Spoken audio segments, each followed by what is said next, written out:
The amazing eruption of the Stromboli volcano in the southern Italy has attracted a lot of attention. As you can see in this night image, tourists are actually flocking, going up the mountain just to witness this unique phenomenon. In the original environment that the volcano is actually erupting at the same time as you are climbing or descending from the mountain. This is an island in the southern part of the Italy, near Sicily. It's part of the Sicily administration. As you can see, is erupting. The Strombolian eruptions are named after this. It means the eruption of the fountains of the lava because they have lots of water in them. They erupt with this kind of explosive reaction. And what they happen is that they throw this lava 200-300 meters into the air, and then it forms a lava flow. During the night, it glows, of course.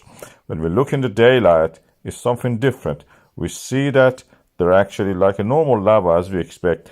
Nighttime eruptions can be explosive also, as you can see here in this case. This was just recently.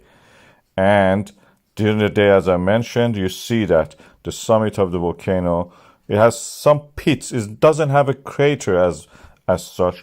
There are pits there, and these pits erupt actually, like this one.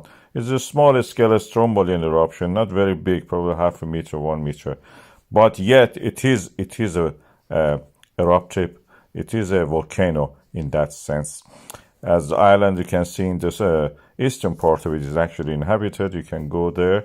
The restaurants, alleyways, like all the time that's what you see in Italy. This is Africa pushing against the Eurasian plate, going under it. And when it gets melted, the crust of the earth comes back as the lava, as the magma which changes to lava and comes back and in an eruptive way glows into the sky.